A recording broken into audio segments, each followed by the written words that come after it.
Namaste. Recently there was a question from an youngster. The question was,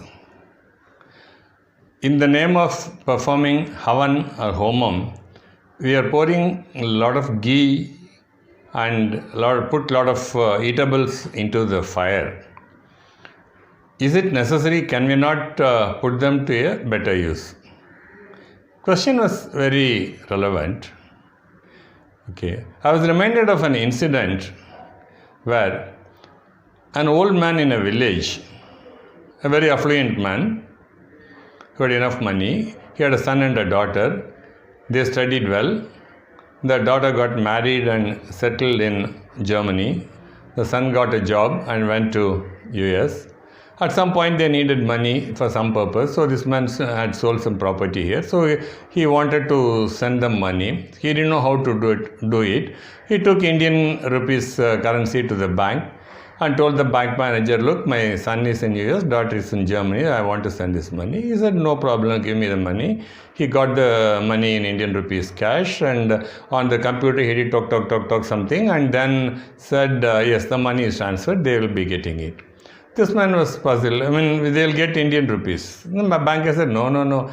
In US, they need only US dollars. There is no value for your Indian rupees. And same in Germany, they get in euros. So they don't need your money.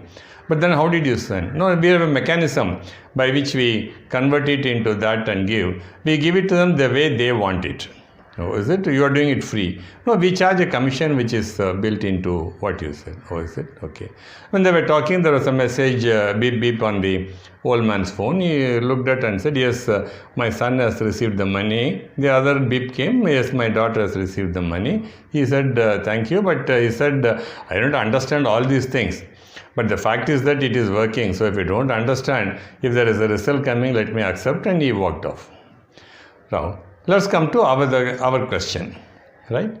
Now, we are here, we are offering something in some form into the fire, right? That is the Indian currency which is offered. There is a banker sitting there called Agni Bhagavan. He converts it into the way it is needed for the end user.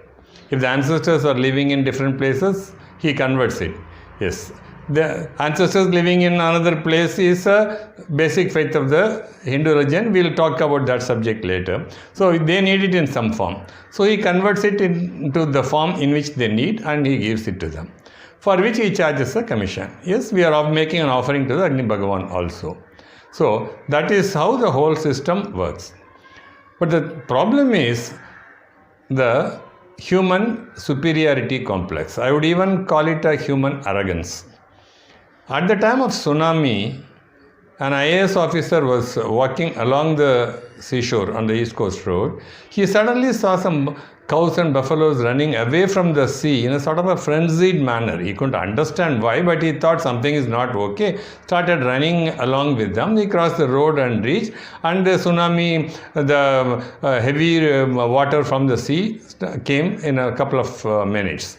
So he said, I didn't know how these animals which have got five senses have got, could understand it and go. I followed them and got escaped.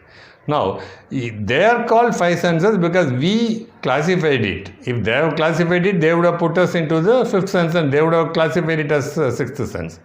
Now, we classify as 1, 2, 3, 4, 5 and then we say ours is the sixth and that is the ultimate. It is not so. Then if you are considering 6, then what is the hesitation to accept that there could be a 7? There is a 7 and they are called the Devatas. There is a Agni Bhagavan, there is a Vayu Bhagavan, there is a Varuna Bhagavan. So they are the ones who have got the 7 sense and we are making this offering. The Agni Bhagavan diverts it and gives it to them the way they need it. We are living in a city. We use water. We want the sewage to be removed. We want the roads to be maintained. We want the power to be supplied, right? For which you are paying something to the government. For the road, we pay the road tax for the upkeep. And for the water supply, we pay the water tax. For the sewage removal, we pay the sewage tax. For the power, we pay the electricity bill. So we pay and the government provides everything. So there is another system in which we provide all these things. And there are devatas who are the government-like arrangement, we can say, right? There's a Varuna Bhagavan who gives rain. There's a Vayu Bhagavan who blows the air. There's a Agni Bhagavan. There's a Surya Bhagavan. The Surya Bhagavan gives us the sunshine without which none of us can exist. We know that. So we work on a Parasparam Bandhavya principle. That means on a mutual dependence. You give them what you have to give them, and they give you what you need. So this is how it is happening.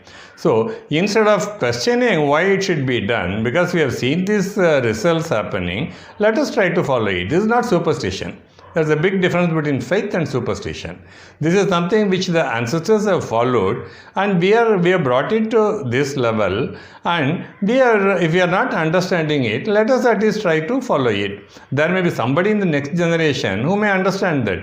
We should not do the mistake of stopping it to our generation. It has to pass on. If somebody is the next generation, let him understand, let him take it. Let's not be blamed for stopping it.